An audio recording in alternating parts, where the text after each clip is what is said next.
Hello friends, कैसे हैं आप सभी का परीक्षालय में स्वागत है। आई होप आप लोग अच्छे होंगे और अच्छे से पढ़ाई कर रहे होंगे। तो आज लेके आए हैं फिर से घटना चक्र का अगला भारतीय इतिहास। मानता हूँ ये वीडियो आने में काफ़ी टाइम लग गया। कुछ दिन तो मेरा तबीयत बहुत ख़राब था जिसके कारण वीडियो नहीं बना पाए। उसके बाद मेरा खुद का मेंस का एग्ज़ाम था, तो मैं सोचा कि अब एग्ज़ाम दे के ही क्यों ना बहुत अच्छे से वीडियो बनाया जाए। तो फिर लेके आ गए हैं। तो आप लोग प्लीज़, बहुत दिन के बाद वीडियो आया तो सब लोग शेयर कर दीजिएगा, सब जगह पहुंचा दीजिएगा इसको। अब रेगुलर वीडियो आएगा, टेंशन मत लीजिएगा। तो आज हम फिर से शुरू करते हैं। आप लोग भी पूरा देखिएगा और लाइक शेयर सब्सक्राइब कीजिएगा। ठीक है, तो चलते हैं, फिर शुरू करते हैं। सुभाष चंद्र बोस और आज़ाद हिंद फौज। नेताजी सुभाष चंद्र बोस का जन्म 23 जनवरी 1897 को उड़ीसा के कटक में हुआ था। उन्होंने वर्ष 1919 में कलकत्ता विश्वविद्यालय से स्नातक की उपाधि प्राप्त की और वर्ष 1920 में वह भारतीय नागरिक सेवा ICS में उत्तीर्ण हुए। बाद में उन्होंने इस पद से त्यागपत्र दे दिया। वर्ष 1938-39 में कांग्रेस के अध्यक्ष बने। वर्ष 1939 में कांग्रेस की अध्यक्षता से त्यागपत्र देकर फॉरवर्ड ब्लॉक की स्थापना की तथा वर्ष 1941 में जर्मनी चले गए। उन्होंने वर्ष 1943 में आज़ाद हिंद फौज की कमान संभाली। प्रायः उन्हें नेताजी के नाम से स्मरण किया जाता है। सुभाष चंद्र बोस को वर्ष 1938 में भारतीय राष्ट्रीय कांग्रेस का अध्यक्ष बनाने के बाद गुरुदेव रवींद्रनाथ टैगोर द्वारा शांति निकेतन में देश नायक की उपाधि से सम्मानित किया गया था। महात्मा गांधी ने उन्हें देशभक्तों का देशभक्त कहा। सुभाष चंद्र बोस 3 अप्रैल 1941 को जर्मनी पहुँचे। 6 माह बाद जर्मन विदेश मंत्रालय की सहायता से उन्होंने द फ्री इंडिया सेंटर का गठन किया, जहां से वे आज़ादी के पक्ष में पर्चे छपवाते थे तथा भाषण देते थे। वर्ष 1941 के अंत तक जर्मनवाद तानाशाह एडोल्फ हिटलर ने निर्वासित आज़ाद हिंद सरकार को मान्यता दे दी और सुभाष चंद्र बोस को आज़ादी की लड़ाई हेतु सेना गठित करने की सहमति प्रदान कर दी गई। वर्ष 1942 में सुभाष चंद्र बोस ने जर्मनी के जनरल इरविन रोमेल के उत्तरी अफ्रीका अभियान के दौरान पकड़े गए भारतीय युद्धबंदियों को भर्ती कर 10,000 सैनिकों का दल गठित किया। इसे ही द फ्री इंडियन लीजन कहा गया। आज़ाद हिंद फौज की स्थापना मूलतः कैप्टन मोहन सिंह ने की थी। वे ब्रिटेन की भारतीय सेना में अफसर थे। जब ब्रिटिश सेना पीछे हट रही थी तो मोहन सिंह जापानियों के साथ हो गए थे। जापानियों ने जब भारतीय सैनिकों को मोहन सिंह के सुपुर्द कर दिया तो वे उन लोगों को आज़ाद हिंद फौज में भर्ती करने लगे। दिसंबर 1941 में उत्तरी मलय के जंगलों में कैप्टन मोहन सिंह के नेतृत्व वाली पंजाब रेजिमेंट की टुकड़ी जापानी सेना से पराजित हुई। इस टुकड़ी के अंग्रेज लेफ्टिनेंट कर्नल LB फिट्जपैट्रिक जापान के युद्धबंदी हुए, किंतु बैंकॉक निवासी भारतीय सिख ज्ञानी प्रतिम सिंह के जिम्मेदारी लेने पर कैप्टन मोहन सिंह एवं अन्य भारतीय सैनिकों को युद्धबंदी के बजाय जापान के मित्र का दर्जा दिया गया। जापान के मेजर आईवाची फुजीवारा एवं ज्ञानी प्रीतम सिंह ने ही कैप्टन मोहन सिंह को इंडियन नेशनल आर्मी का नेतृत्व करने के लिए उत्साहित किया। दिसंबर 1941 में के अंत में कैप्टन मोहन सिंह इसके लिए सहमत हो गए। फरवरी-मार्च 1942 में मोहन सिंह के नेतृत्व में इंडियन नेशनल आर्मी का गठन किया गया, जिसमें जापान के मलय अभियान के तहत पराजित ब्रिटिश सेना के भारतीय सैनिकों को शामिल किया गया था। स्पष्ट है कि INA का विचार सूत्र ज्ञानी प्रीतम सिंह एवं फुजीवारा ने दिया, जबकि कैप्टन मोहन सिंह ने उसे प्रथम नेतृत्व प्रदान करने का साहसिक कार्य किया। आज़ाद हिंद फौज की पहली डिवीज़न और औपचारिक गठन सितंबर 1942 को हुआ और कैप्टन मोहन सिंह इसके प्रथम सेनापति थे। 4 जुलाई 1943 को रास बिहारी बोस ने आज़ाद हिंद फौज की कमान सुभाष चंद्र बोस को सौंप दी। 21 अक्टूबर 1943 को सुभाष चंद्र बोस ने सिंगापुर में स्वतंत्र भारत की अस्थायी सरकार आज़ाद हिंद सरकार का गठन किया। आज़ाद हिंद फौज का गठन 4 जुलाई 1943 को सुभाष चंद्र बोस के नेतृत्व में किया गया था। फौज का गठन सिंगापुर द्वीप पर किया गया था, किंतु तब सिंगापुर द्वीप ब्रिटिश मलय का अंग था। ब्रिटिश मलय में शामिल 3 भाग थे: फेडरेटेड मलय, अनफेडरेटेड मलय और स्टेट्स सेटलमेंट। तृतीय यानी स्टेट्स सेटलमेंट के अंतर्गत 4 अलग अलग क्षेत्र को जोड़ा गया था, जो इस प्रकार था मलक्का, वर्तमान में मलेशिया का एक राज्य है; डिंडिग, वर्तमान में मलेशिया के पेराक राज्य का एक जिला है; पेनांग, वर्तमान में मलेशिया का एक राज्य है; सिंगापुर, अगस्त 1963 में स्वतंत्रता की घोषणा की और 16 सितंबर 1963 को मलेशिया का अंग बना। 9 अगस्त 1965 को मलेशिया की संसद के एक प्रस्ताव द्वारा मलेशिया संघ से अलग कर दिया गया तथा इसी दिन से स्वतंत्र देश बना। स्पष्ट है कि सिंगापुर में आज़ाद हिंद फौज का गठन हुआ तथा वह मलय का हिस्सा था। सिंगापुर, जो तत्कालीन मलय था, में अपनी सैनिकों का आह्वान करते हुए सुभाष चंद्र बोस ने कहा कि बहुत त्याग किया है, किंतु अभी प्राणों की आहुति देना शेष है। आज़ादी को आज हमें अपने शीश फल चढ़ा देने वाले पागल पुजारी की आवश्यकता है, जो अपना सिर काट कर स्वाधीनता की देवी को भेंट चढ़ा सके। तुम मुझे खून दो, मैं तुम्हें आज़ादी दूंगा। जय हिंद का नारा सुभाष चंद्र बोस ने दिया था। यह आज़ाद हिंद फौज में नमस्कार का ढंग था तथा आज यह हमारे देश का नारा हो गया। आज़ाद हिंद फौज दिवस 12 नवंबर 1945 को मनाया गया, जबकि 5 नवंबर से 11 नवंबर 1945 के मध्य आज़ाद हिंद फौज सप्ताह मनाया गया था। आज़ाद हिंद फौज के सैनिकों एवं अधिकारियों को गिरफ्तार कर ब्रिटिश सरकार ने नवंबर 1945 में दिल्ली के लाल किले में उन पर मुकदमा चलाया।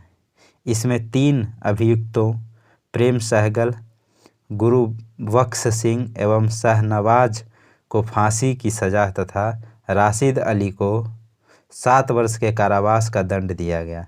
इनके बचाव के लिए कांग्रेस ने आज़ाद हिंद फौज बचाव समिति का गठन किया, जिसमें भूलाभाई देसाई के नेतृत्व में तेज बहादुर सप्रू, कैलाश नाथ काटजू, आसफ अली और जवाहरलाल नेहरू प्रमुख वकील थे। सरकार के निर्णय के विरुद्ध पूरे देश में तेज प्रतिक्रिया हुई।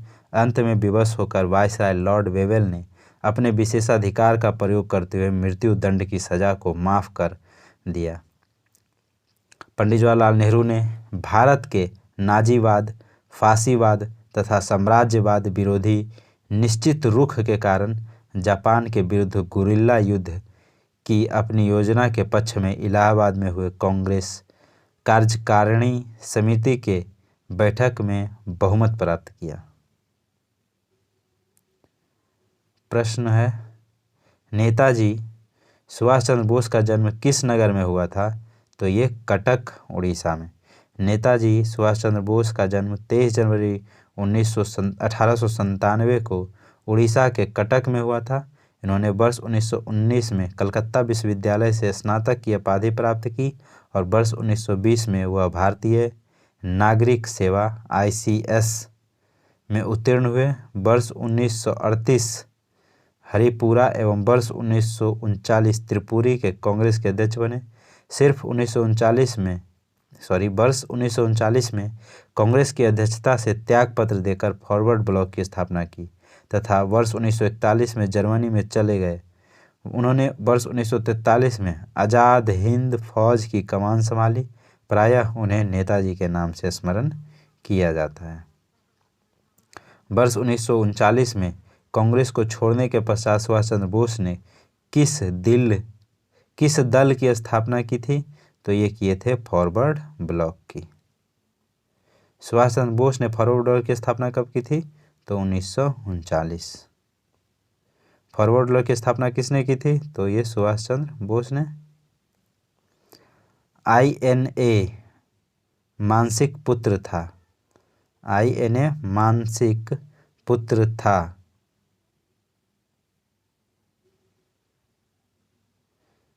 इसका देख लेते हैं डिस्क्रिप्टिव।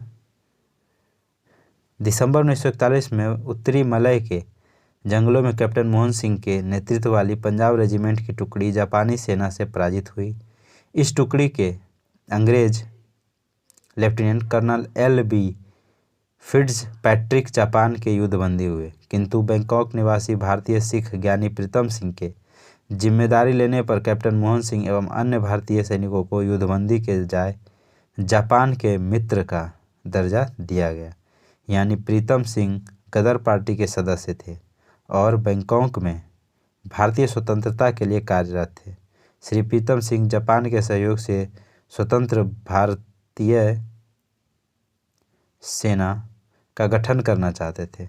वस्तुतः जापान के मेजर आईवाची फुजीवारा एवं ज्ञानी प्रीतम सिंह ने ही कैप्टन मोहन सिंह को इंडियन नेशनल आर्मी का नेतृत्व करने के लिए उत्साहित किया था। दिसंबर 1941 के अंत में कैप्टन मोहन सिंह इसके लिए सहमत हो गए। फरवरी-मार्च 1942 में मोहन सिंह के नेतृत्व में इंडियन नेशनल आर्मी का गठन किया गया, जिसमें जापान के मलय अभियान के तहत पराजित ब्रिटिश सेना के भारतीय सैनिकों को शामिल किया गया था। स्पष्ट है कि INA का विचार सूत्र ज्ञानी प्रीतम सिंह एवं फुजीवारा ने दिया, जबकि कैप्टन मोहन ने उसे प्रथम नेतृत्व प्रदान करने का साहसिक कार्य किया। INA किसके दिमाग की उपज थी और किसने इसकी स्थापना की थी? तो ये मोहन सिंह ने। आज़ाद हिंद फौज का विचार किसने सुझाया था? तो ये सुझाया था मोहन सिंह। ज्ञानी प्रीतम सिंह और मेजर फुजीवारा का नाम विकल्प में नहीं है, तो स्पष्ट अभी विकल्प मोहन सिंह ही होगा।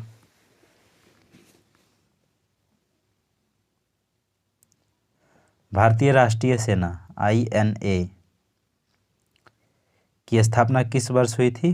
तो ये 1942 में। व्यवहारिक रूप से सैन्य इकाई के रूप में इंडियन नेशनल आर्मी का गठन मार्च-अप्रैल 1942 में कैप्टन मोहन सिंह द्वारा प्रारंभ कर दिया गया था, किंतु इसके गठन की औपचारिक घोषणा सितंबर 1942 में की गई। उल्लेखनीय है कि मलय क्षेत्र में भारतीयों द्वारा अपना राजनीतिक संगठन all Malay Indian independence league का गठन किया गया था। इसकी अध्यक्षता के लिए रास बिहारी बोस को आमंत्रित किया गया। जून 1942 में संपन्न बैंकॉक सम्मेलन में एक काउंसिल ऑफ एक्शन एवं प्रतिनिधित्व समिति के गठन का प्रस्ताव किया गया था, जिसे इंडियन इंडिपेंडेंस लीग तथा इंडियन नेशनल आर्मी के मध्य समन्वय तथा अधीक्षण का दायित्व सौंपा गया था। रास Bihari Bose council of action के अध्यक्ष बन गए थे, जबकि KPK मेनन, नेधाम राघवन नागरिक सदस्य तथा मोहन सिंह एवं गिलानी सैनिक सदस्य थे। जापानियों से मोहन सिंह के वैचारिक मतभेद के कारण दिसंबर 1942 में मोहन सिंह ने INA के विघटन की घोषणा कर दी, किंतु रास बिहारी बोस ने मोहन सिंह को उनके पद से बर्खास्त कर दिया। बाद में मोहन सिंह जापानी सेना द्वारा गिरफ्तार कर लिए गए। INA का नेतृत्व रास बिहारी बोस ने महानायक सुभाष चंद्र बोस को सौंप दिया। सिंगापुर पहुंचने के 2 दिन बाद 4 जुलाई 1943 को सुभाष चंद्र बोस ने इंडियन नेशनल आर्मी का नेतृत्व ग्रहण कर लिया। सुविधा के लिए इन्हें द्वितीय इंडियन नेशनल आर्मी की एक संज्ञा भी दी जाती है। इसे ही हिंदी में आज़ाद हिंद फौज के नाम से जानते हैं। आज़ाद हिंद फौज का प्रथम सेनापति कौन थे? तो ये मोहन सिंह। आज़ाद हिंद फौज की पहली डिवीजनल और औपचारिक गठन 1 सितंबर 1942 को हुआ और कैप्टन मोहन सिंह इसके प्रथम सेनापति बने। आज़ाद हिंद सरकार के निर्माण की घोषणा की गई थी कब? तो 21 अक्टूबर 1943 को। 21 अक्टूबर 1943। 4 जुलाई 1943 को रासबिहारी बोस ने आज़ाद हिंद फौज की कमान सुभाष चंद्र बोस को सौंप दी। 21 अक्टूबर 1943 को सुभाष चंद्र बोस ने सिंगापुर में स्वतंत्र भारत की अस्थायी सरकार आज़ाद हिंद सरकार का गठन किया। सुभाष चंद्र बोस ने स्वतंत्र भारत की अंतरिम सरकार की स्थापना की घोषणा की थी कब? तो 21 अक्टूबर 1943 को। 1943 में आज़ाद हिंद फौज अस्तित्व में आया कब? तत्कालीन मलय में। आज़ाद हिंद फौज का गठन 4 जुलाई 1943 को सुभाष चंद्र बोस के नेतृत्व में किया गया था। फौज का गठन सिंगापुर द्वीप पर किया गया, किंतु तब सिंगापुर द्वीप ब्रिटिश मलय का अंग था। ब्रिटिश मलय में शामिल 3 भाग थे: federated Malay, unfederated Malay, states settlement. तृतीय यानी स्टेट्स सेटलमेंट के अंतर्गत 4 अलग अलग क्षेत्रों को जोड़ा गया था, जो इस प्रकार है: मलक्का, जो वर्तमान में मलेशिया का एक राज्य है; डिडिंग, वर्तमान में मलेशिया के पेराक राज्य का एक ज़िला है; और पेनांग, वर्तमान में मलेशिया का एक राज्य है। सिंगापुर अगस्त 1963 में स्वतंत्रता की घोषणा की। 16 सितंबर 1963 को मलेशिया का अंग बना। 9 अगस्त 1965 को मलेशिया के संसद के एक प्रस्ताव द्वारा मलेशिया संघ से अलग कर दिया गया तथा इसी दिन से स्वतंत्र देश बना। स्पष्ट है कि सिंगापुर में आज़ाद हिंद फौज का गठन हुआ तब वह मलय का हिस्सा था। किस भारतीय क्रांतिकारी ने सुभाष चंद्र बोस को इंडियन नेशनल आर्मी के गठन में सक्रिय सहयोग दिया था? तो दिए थे रासबिहारी बोस ने। सुभाष चंद्र बोस जून 1943 में टोक्यो पहुंचे। उसके तुरंत बाद रासबिहारी बोस ने सुभाष चंद्र बोस के पक्ष में भारतीय स्वतंत्रता लीग की अध्यक्षता पद से त्यागपत्र दे दिया। सुभाष चंद्र बोस को आज़ाद हिंद फौज का सर्वोच्च सेनापति घोषित किया गया। आज़ाद हिंद फौज का प्रधान कार्यालय कहाँ स्थित था? तो ये रंगून में। वर्ष 1944 में सुभाष चंद्र बोस ने आज़ाद हिंद फौज का प्रधान कार्यालय सिंगापुर से रंगून स्थानांतरित कर दिया था। निम्नलिखित में से कौन आज़ाद हिंद फौज से जुड़े हुए नहीं थे? तो कौन नहीं थे? बीसी दत्त, बात की, शहनवाज भी जुड़े थे, रशीद अली जुड़े थे, पीके सहगल भी जुड़े हुए थे। आज़ाद हिंद फौज के अधिकारियों एवं सैनिकों को गिरफ्तार कर ब्रिटिश सरकार ने नवंबर 1945 में उन पर मुकदमा चलाया, इनमें प्रेम कुमार सहगल, गुरबख्श सिंह एवं शहनवाज को फांसी की सज़ा तथा रशीद अली को 7 वर्ष के कारावास की सज़ा सुनाई गई। बीसी दत्त आज़ाद हिंद फौज से संबंधित नहीं थे। किसने कहा था तुम मुझे खून दो मैं तुम्हें आज़ादी दूंगा? तो ये सुभाष चंद्र बोस ने कहा था। तत्कालीन तत्कालीन मलय में अपने सैनिकों का आह्वान करते हुए सुभाष चंद्र बोस ने कहा था कि बहुत त्याग किया है किंतु अभी प्राणों की आहुति देना शेष है। आज़ादी को आज हमें अपने शीश फल चढ़ा देने वाले पागल पुजारी की आवश्यकता है, जो अपना सिर काट कर स्वाधीनता की देवी को भेंट चढ़ा सके। तुम मुझे खून दो मैं तुम्हें आज़ादी दूंगा। अखिल भारतीय फॉरवर्ड ब्लॉक की स्थापना के लिए सुभाष चंद्र बोस ने कौन जुड़े और INA आंदोलन के साथ भी जुड़े रहे? तो वो थे शीलभद्र याजी। शीलभद्र याजी बिहार के एक स्वतंत्रता सेनानी थे जो महात्मा गांधी एवं सुभाष चंद्र बोस से जुड़े थे। याजी अखिल भारतीय फॉरवर्ड ब्लॉक की स्थापना के लिए सुभाष चंद्र बोस से जुड़े और INA आंदोलन के साथ भी जुड़े रहे।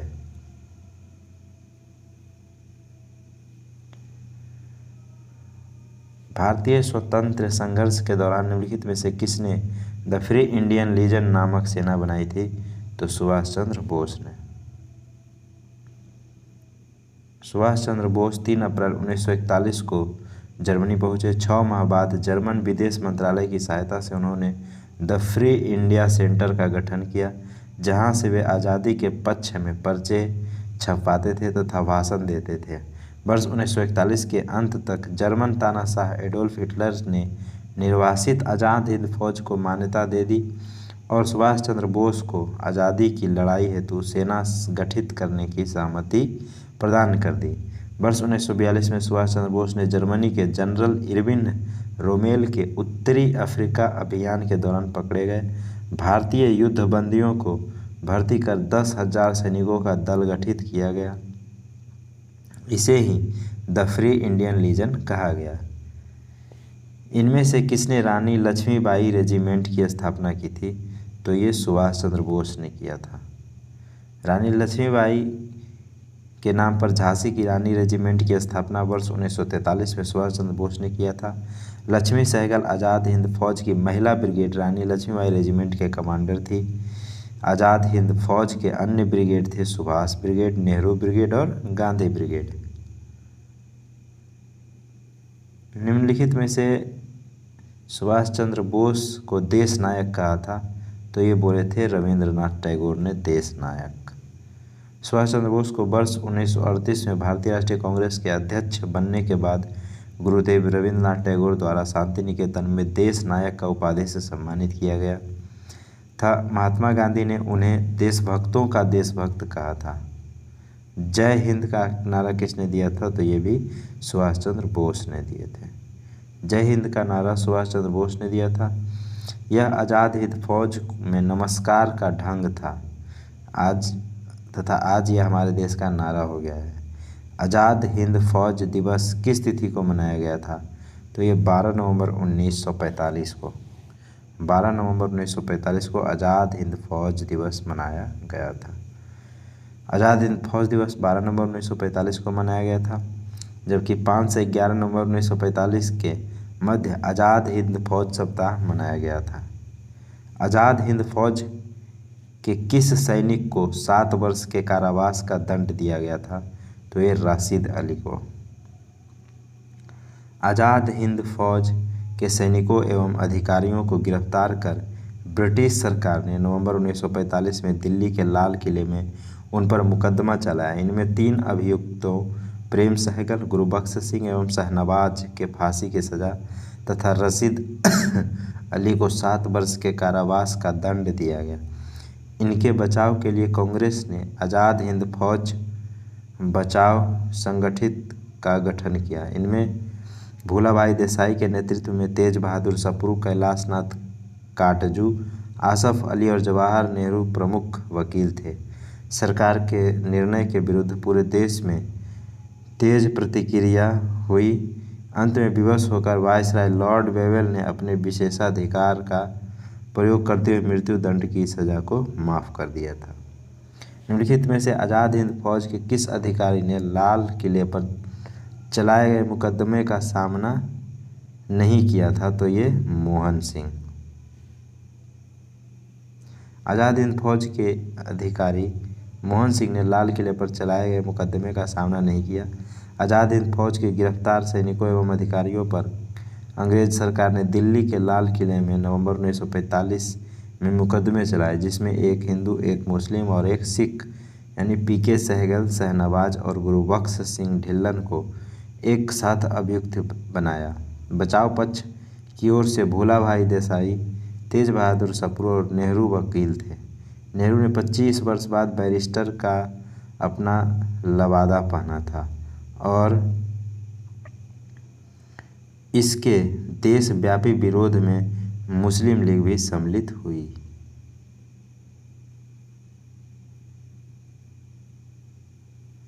निम्नलिखित में से किसने 1945 में आज़ाद हिंद फौज की ओर से लाल किले में मुकदमे में पैरवी कर रहे वकीलों की अध्यक्षता की थी? तो ये किया था भूलाभाई देसाई। वर्ष 1945 में लाल किले में आज़ाद हिंद फौज के सिपाहियों के प्रसिद्ध मुकदमे की पैरवी कैलाशनाथ काटजू, सर तेज बहादुर सप्रू, आसफ अली, जवाहरलाल नेहरू, भूलाभाई देसाई आदि कर रहे थे। वकीलों के इस समूह की अध्यक्षता भूलाभाई देसाई ने की थी। आज़ाद हिंद फौज के अधिकारियों के उनके लाल किले में चल रहे मुकदमे में उनके पक्ष में निम्नलिखित में से किसने वकालत की थी? तो वकालत की थी सर टीबी सप्रू।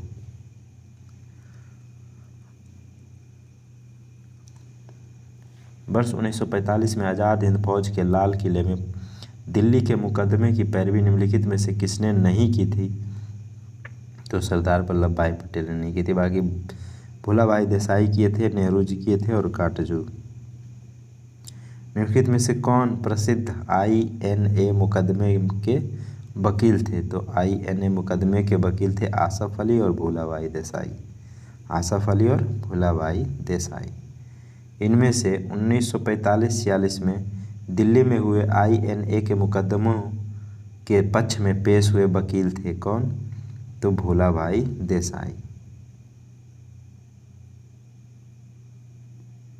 दिल्ली के लाल किले में प्रसिद्ध आज़ाद हिंद फौज पर अभियोग चलाया गया कब? 1945 में। INA के अधिकारियों पर मुकदमा चलाया गया था कहाँ? तो लाल किला दिल्ली में।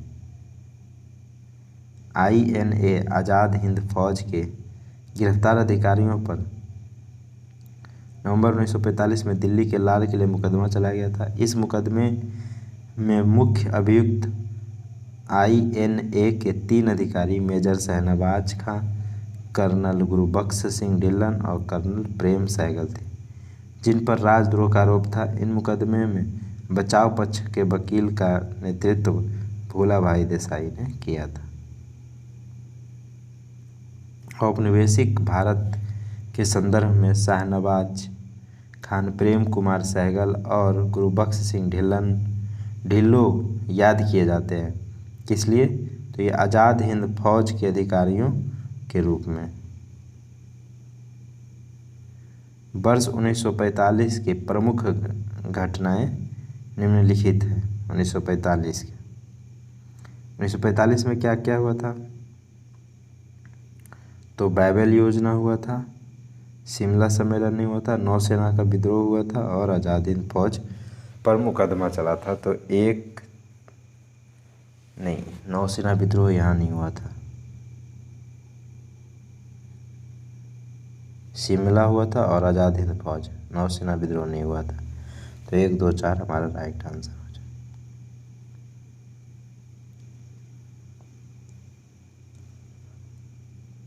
देखिए बाइबल योजना जो है 14 जून 1945 को, शिमला सम्मेलन 25 जून से 14 जुलाई 1945 को, नौसेना विद्रोह 18 से 23 फरवरी 1946 को, आज़ाद हिंद फौज मुकदमा नवंबर 1945 को।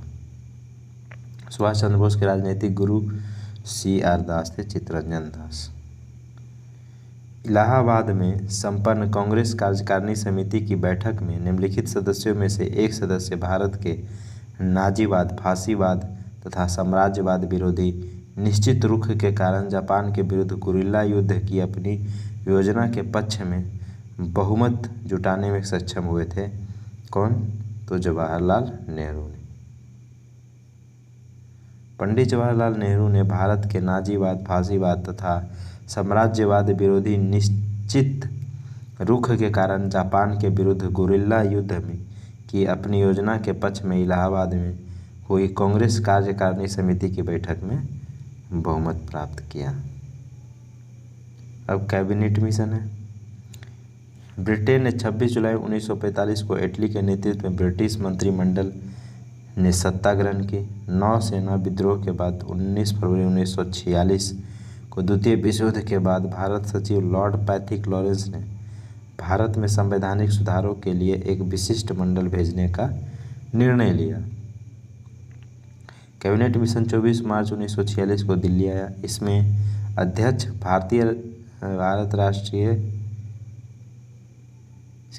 भारत मंत्री लॉर्ड पैथिक लॉरेंस थे तथा अन्य 2 सदस्य स्टैफोर्ड क्रिप्स, जो कि अध्यक्ष बोर्ड ऑफ ट्रेड थे, तथा एबी अलेक्जेंडर जो नौसेना के मंत्री थे। कैबिनेट मिशन ने त्रिस्तरीय शासन व्यवस्था सुझाया, प्रांतों के छोटे अथवा बड़े गुट बनाने की अधिकार की पुष्टि की तथा प्रांतों को अ, ब, स 3 श्रेणियों में विभक्त किया। 16 मई 1946 को कैबिनेट मिशन ने अपने प्रस्तावों की घोषणा की। इसके प्रमुख प्रस्ताव थे: 1. भारत की एकता बनाई रखी जाए, मुस्लिम लीग की पाकिस्तान की मांग ठुकरा दी जाए, भारत एक संघ होगा जिसमें ब्रिटिश प्रांत तथा देशी रियासतें शामिल होगी। संविधान निर्मात्री संस्था या संविधान सभा का गठन प्रांतीय विधानसभाओं तथा देशी रियासतों के प्रतिनिधियों द्वारा किया जाएगा। कैबिनेट मिशन 1946 ने वायसराय की एग्जीक्यूटिव काउंसिल का पुनर्गठन कर अंतरिम सरकार के गठन का सुझाव दिया, जिसमें वॉर मेंबर सहित सभी विभाग भारतीय सदस्यों द्वारा धारण किए जाने थे। कैबिनेट मिशन योजना के पक्ष में गांधी जी पूरी तरह से थे। इस योजना के संदर्भ में गांधी जी ने कहा, यह योजना उस समय की परिस्थितियों के परिप्रेक्ष्य में सबसे उत्कृष्ट योजना थी, जिसमें ऐसे बीज थे जिनसे दुख की मारी भारत पूरी यातना से मुक्त हो सकती थी। मौलाना अबुल कलाम आज़ाद कैबिनेट मिशन के भारत आगमन के समय भारतीय राष्ट्रीय कांग्रेस के अध्यक्ष थे। अब प्रश्न उत्तर है। कैबिनेट मिशन की अध्यक्षता किसके द्वारा की गई थी? तो ये sir P Lawrence.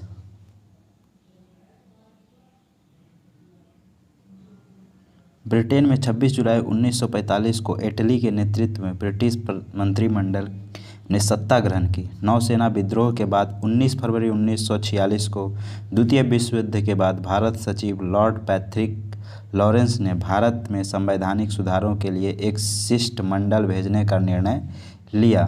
Cabinet mission 24 मार्च 1946 को दिल्ली आया। इसके अध्यक्ष भारत मंत्री लॉर्ड पैट्रिक लॉरेंस थे तथा अन्य 2 सदस्य स्टैफोर्ड क्रिप्स एवं एबी अलेक्जेंडर थे।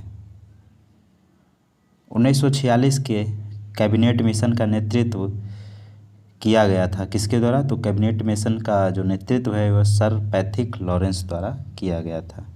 इनमें से कौन कैबिनेट मिशन के सदस्य नहीं थे? तो बेवेल सदस्य नहीं थे, बाकी पैट्रिक लॉरेंस, स्टैफोर्ड क्रिप्स और अलेक्जेंडर ये तीनों इसके सदस्य थे। निम्न में से किसने 1946 के कैबिनेट मिशन का नेतृत्व किया था? तो कैबिनेट मिशन का नेतृत्व सर पैट्रिक लॉरेंस ने किया था। द्वितीय विश्व युद्ध के बाद 1946 में कौन भारत आया था? तो ये कैबिनेट मिशन भारत आया था। निम्नलिखित में से किस एक ने भारत के लिए त्रिस्तरीय शासन व्यवस्था का प्रस्ताव किया था? तो त्रिस्तरीय कैबिनेट मिशन ने। कैबिनेट मिशन मार्च 1946 में भारत पहुंचा। इस मिशन के सदस्य Stafford Cripps, Patrick Lawrence, A B Alexander थे। इसने त्रिस्तरीय शासन व्यवस्था को सुझाया, प्रांतों के छोटे अथवा बड़े गुट बनाने के अधिकार के पुष्टि की तथा प्रांतों को अ, ब और स 3 श्रेणियों में विभक्त किया था। 1946 का कैबिनेट मिशन 3 कैबिनेट मंत्रियों से गठित था। निम्नलिखित में से कौन इसका सदस्य नहीं था? तो सदस्य कौन नहीं थे? Lord emery. निम्नलिखित में से कौन एक कैबिनेट मिशन का सदस्य नहीं था? तो जॉन साइमन। बाकी ये तीनों तो थे ही सदस्य, ये नहीं थे। इन व्यक्तियों में से कैबिनेट मिशन का सदस्य नहीं था कौन? तो विलियम वुड्स। बाकी क्रिप्स, लॉरेंस और अलेक्जेंडर सदस्य थे। इसका प्रस्ताव मई में आया। इसमें अभी भी भारत को विभाजन मुक्त रखने की आकांक्षा थी, जिसका ब्रिटिश प्रांतों से मिलकर बने एक संघीय राज्य का स्वरूप होना था। उपयुक्त उदाहरण का संबंध किससे है? तो ये कैबिनेट मिशन से। 16 मई 1946 को कैबिनेट मिशन ने अपने प्रस्तावों की घोषणा की। ये प्रमुख प्रस्ताव थे: भारत की एकता बनाई रखी जाए। मुस्लिम लीग की पाकिस्तान की मांग ठुकरा दी गई। भारत एक संघ होगा जिसमें ब्रिटिश प्रांत तथा देशी रियासतें शामिल होगी। संविधान निर्मात्री संस्था तथा संविधान सभा का गठन प्रांतीय विधानसभाओं तथा देशी रियासतों के प्रतिनिधियों द्वारा किया जाएगा। ये सब उसके प्रमुख तथ्य थे। कैबिनेट मिशन योजना के विषय में निम्नलिखित में से कौन सही नहीं है? तो पाकिस्तान की स्वीकृति उसमें नहीं दी गई थी, बाकी ये सब सही है।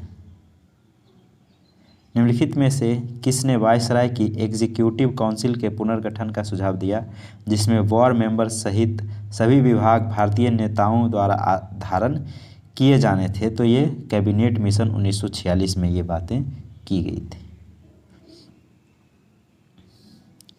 कैबिनेट मिशन 1946 ने वायसराय की एग्जीक्यूटिव काउंसिल का पुनर्गठन कर अंतरिम सरकार के गठन का सुझाव दिया, जिसमें वॉर मेंबर सहित सभी विभाग भारतीय सदस्यों द्वारा धारण किए जाने थे।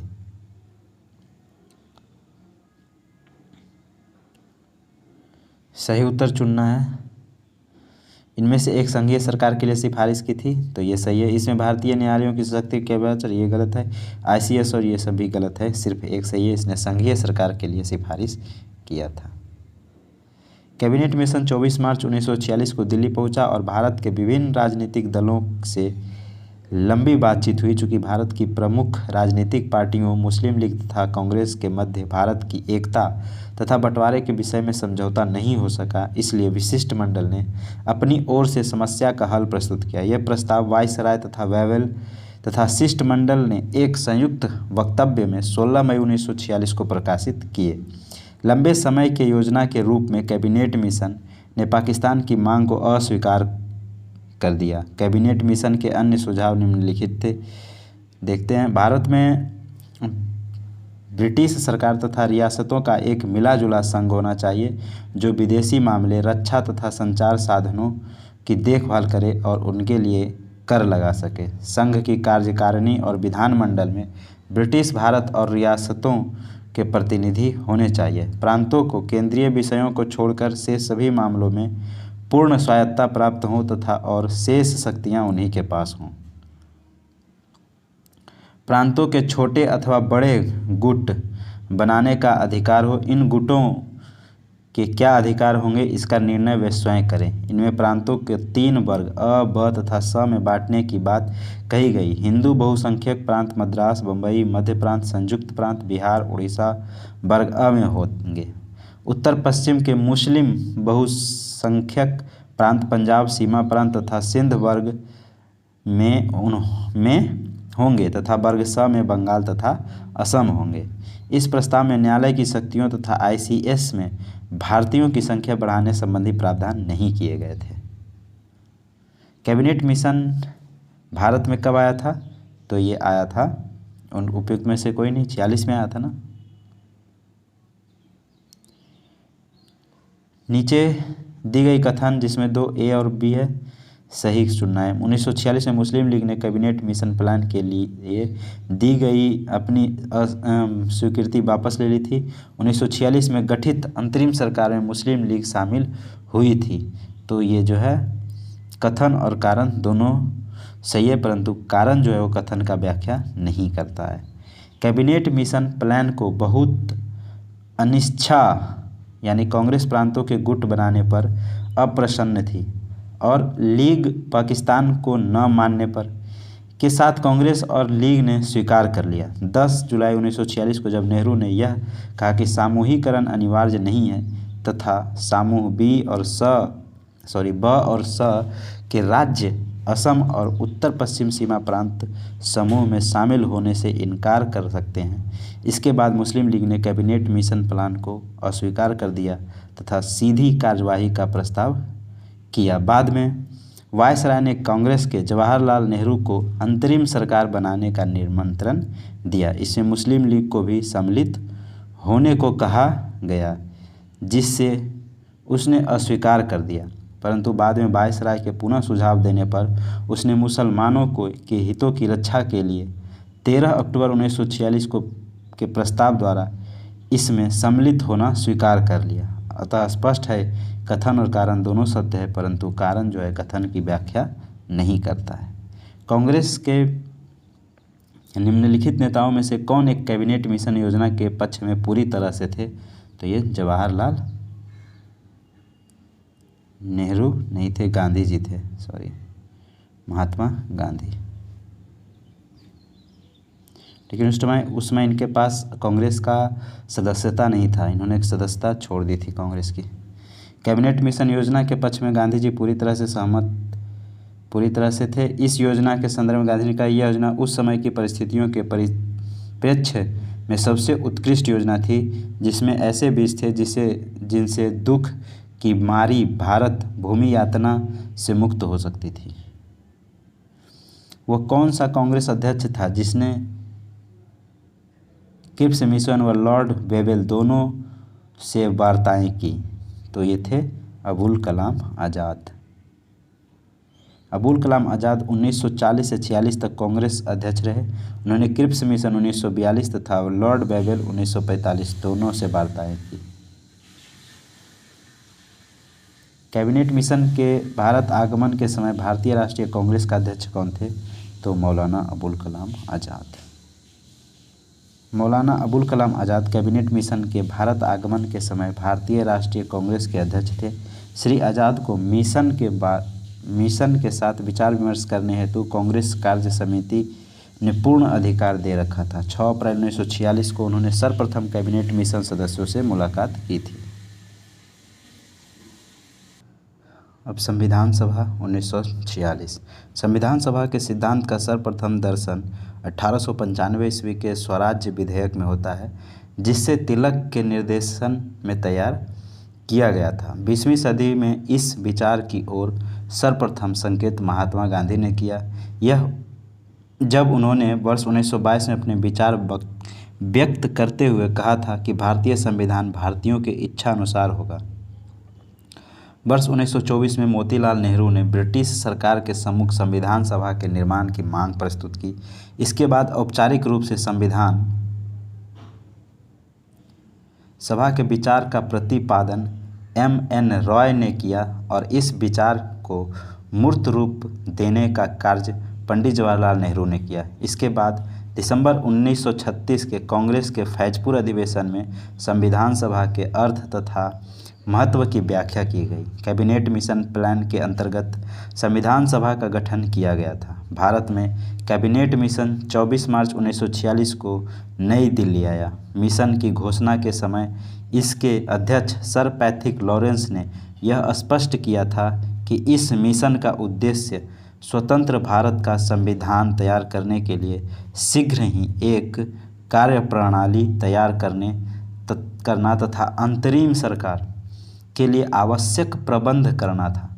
कैबिनेट मिशन योजना के तहत यह व्यवस्था थी कि संविधान सभा के निर्माण के लिए प्रत्येक प्रांत को 10 लाख लोगों के लिए एक प्रतिनिधि के अनुपात में जनसंख्या के सांप्रदायिक आधार पर स्थान दिया जाएगा। मतदाताओं के केवल 3 वर्ग माने गए, आम, मुस्लिम एवं सिख। केवल पंजाब में ये था। कैबिनेट मिशन योजना के अनुसार जुलाई 1946 में संविधान सभा के चुनाव हुए। संविधान सभा के प्रांतों के लिए 296 सदस्यों के लिए ही ये चुनाव हुआ। कांग्रेस के 208, मुस्लिम लीग के 73 तथा 15 अन्य दलों और स्वतंत्र उम्मीदवार के रूप में निर्वाचित हुए। मोहम्मद अली जिन्ना भारत के संविधान सभा के सदस्य नहीं थे। संविधान सभा का प्रथम अधिवेशन 9 दिसंबर 1946 को हुआ। इसके अस्थायी अध्यक्ष डॉक्टर सच्चिदानंद सिन्हा थे। 11 दिसंबर 1946 को संविधान सभा की दूसरी बैठक दिल्ली में हुई, जब डॉक्टर राजेंद्र प्रसाद को अस्थायी अध्यक्ष निर्वाचित किया गया। भारत के संविधान सभा को 26 नवंबर 1949 को अंगीकृत किया गया। ये अपने भारत के संविधान को 26 नवंबर 1949 को अंगीकृत किया गया। अपने गठन के समय संविधान सभा संप्रभु नहीं था। 14 अगस्त 1947 के मध्य रात्रि 15 अगस्त को संविधान सभा भारतीय अधिराज्य के लिए संप्रभु संविधान सभा घोषित की गई। इस दिन इसके अध्यक्ष डॉक्टर राजेंद्र प्रसाद थे। ब्रिटिश युग की केंद्रीय लेजिस्लेटिव असेंबली तथा स्वतंत्र भारत की संसद में अध्यक्ष का पद जीवी मावलंकर ने संभाला। ब्रिटिश युग में मावलंकर वर्ष 1946 से 14 अगस्त 1947 तक केंद्रीय लेजिस्लेटिव असेंबली के अध्यक्ष रहे एवं भारत के स्वतंत्र होने के बाद लोकसभा के प्रथम अध्यक्ष के रूप में वर्ष 1952 से 1956 तक रहे। वे वर्ष 1937 से 46 के दौरान बम्बई प्रांत की लेजिस्लेटिव असेंबली के भी अध्यक्ष रहे थे। अब प्रश्न उत्तर है कि स्वतंत्र भारत के लिए संविधान की रचना हेतु संविधान सभा का विचार निम्न में से सर्वप्रथम प्रस्तुत किया था। तो सबसे पहले कौन प्रस्तुत किए थे? कांग्रेस ने। संविधान सभा के सिद्धांत का सर्वप्रथम दर्शन 1895 ईस्वी में स्वराज्य विधेयक में होता है, जिसे तिलक के निर्देशन में तैयार किया गया था। 20वीं सदी में इस विचार की ओर सर्वप्रथम महात्मा गांधी ने किया। जब उन्होंने वर्ष 1922 में अपने विचार व्यक्त करते हुए कहा कि भारतीय संविधान भारतीयों की इच्छानुसार ही होगा। वर्ष 1924 में मोतीलाल नेहरू ने ब्रिटिश सरकार को सम्मुख संविधान सभा के निर्माण की मांग प्रस्तुत की।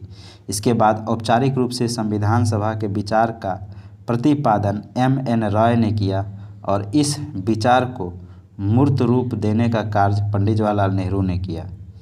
इसके बाद दिसंबर 1936 के कांग्रेस के फैजपुर अधिवेशन में संविधान सभा के अर्थ तथा महत्व की व्याख्या की।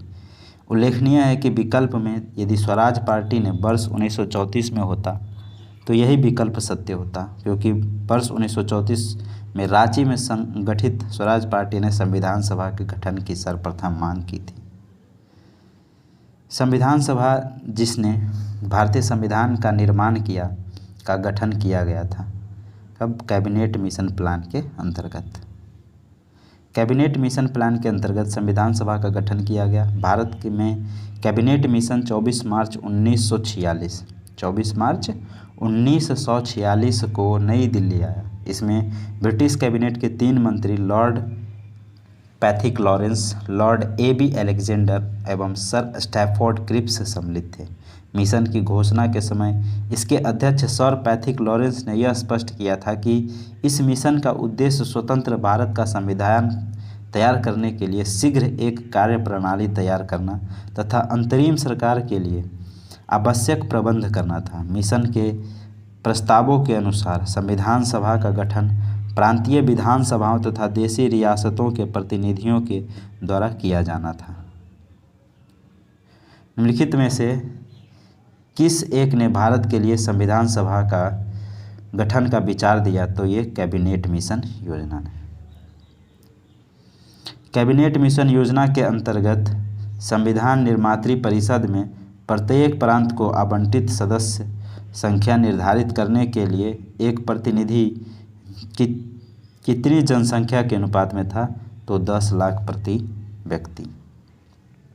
कैबिनेट मिशन योजना के तहत यह व्यवस्था थी कि संविधान सभा के निर्माण के लिए प्रत्येक प्रांत को 10 लाख लोगों के प्रति एक प्रतिनिधि के अनुपात में जनसंख्या के सांप्रदायिक आधार पर स्थान दिया जाएगा। मतदाताओं के केवल 3 वर्ग माने गए, जिसमें एक आम था, एक मुस्लिम और एक सिख। पंजाब में संविधान सभा का पहला सत्र कब हुआ था? तो 9 दिसंबर 1946 को सच्चिदानंद सिन्हा थे अस्थायी अध्यक्ष। संविधान सभा के 9 दिसंबर 1946 को दिल्ली में आरंभ हुई। 2 दिन पश्चात 11 दिसंबर को सभा ने डॉक्टर राजेंद्र प्रसाद को अपना पहला अस्थायी अध्यक्ष चुना था। इनमें से कौन भारतीय संविधान सभा का अध्यक्ष थे? तो डॉक्टर राजेंद्र प्रसाद।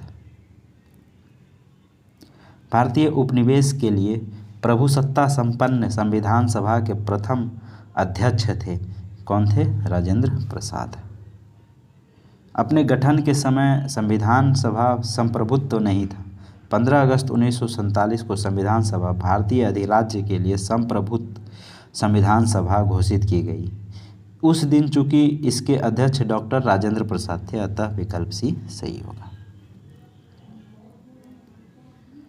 निम्नलिखित में से कौन सा एक सही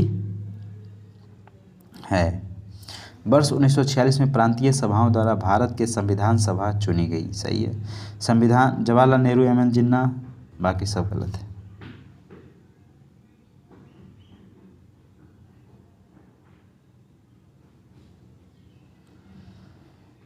कैबिनेट मिशन योजना के अनुसार जुलाई 1946 में संविधान सभा के चुनाव हुआ। संविधान सभा के प्रांतों के लिए 296 सदस्यों के लिए ही ये चुनाव हुआ।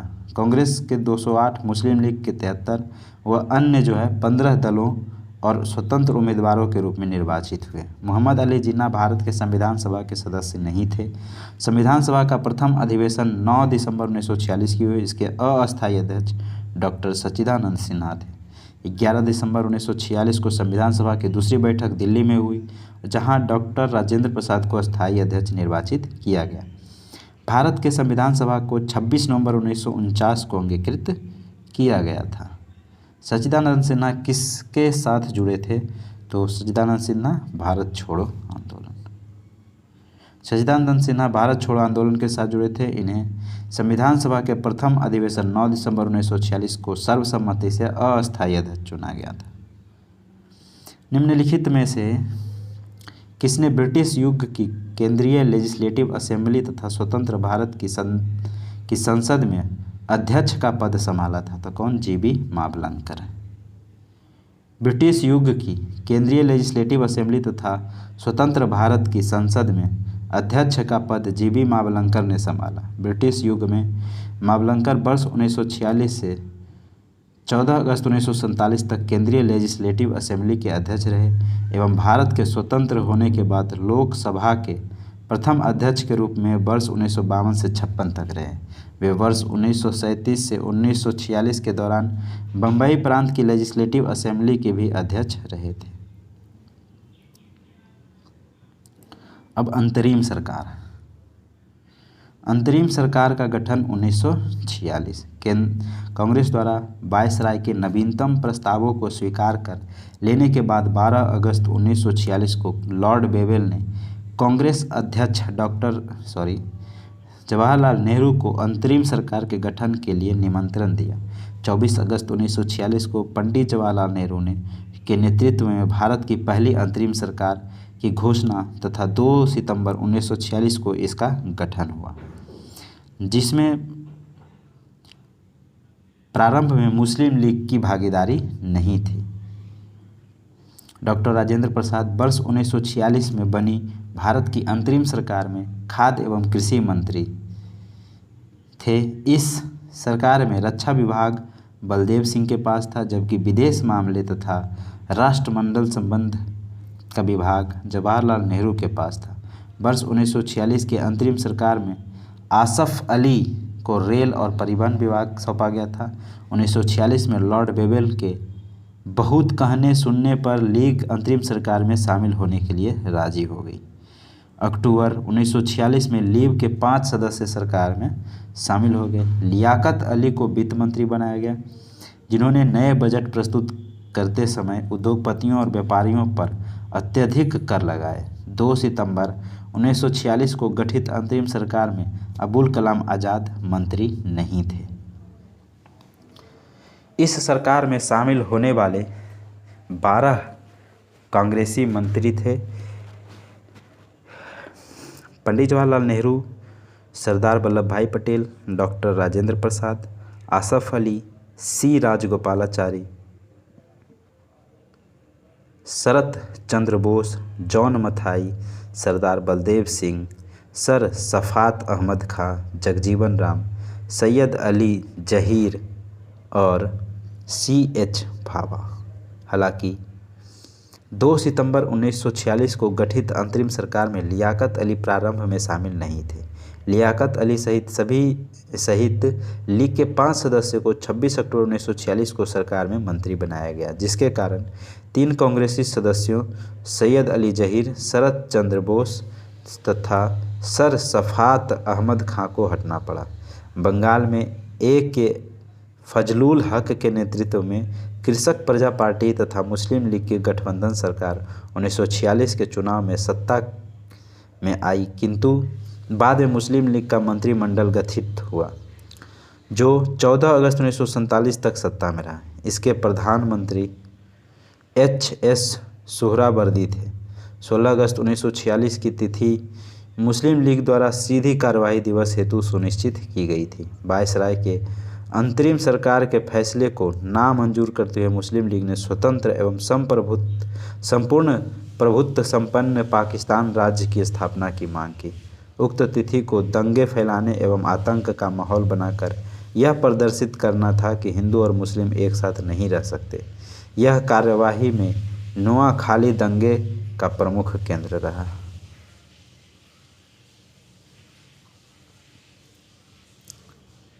अब प्रश्न उत्तर है कि 1946 में गठित अंतरिम कैबिनेट की अध्यक्षता किसने की थी?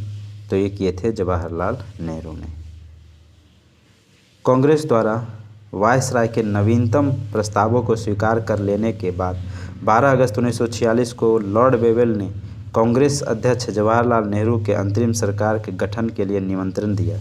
24 अगस्त 1946 को पंडित जवाहरलाल नेहरू के नेतृत्व में भारत की पहली अंतरिम राष्ट्रीय सरकार की घोषणा तथा 2 सितंबर 1946 को इसका गठन हुआ, जिसमें प्रारंभ में मुस्लिम लीग की भागीदारी नहीं थी।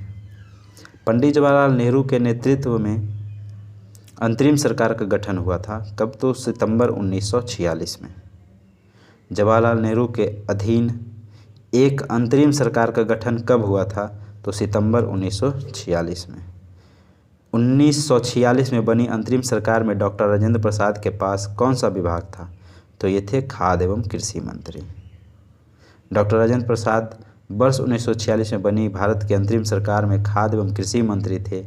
इस सरकार में रक्षा मंत्री जो है वो बलदेव सिंह के पास था, जबकि विदेश मामले और राष्ट्रमंडल संबंध विभाग जवाहरलाल नेहरू के पास था।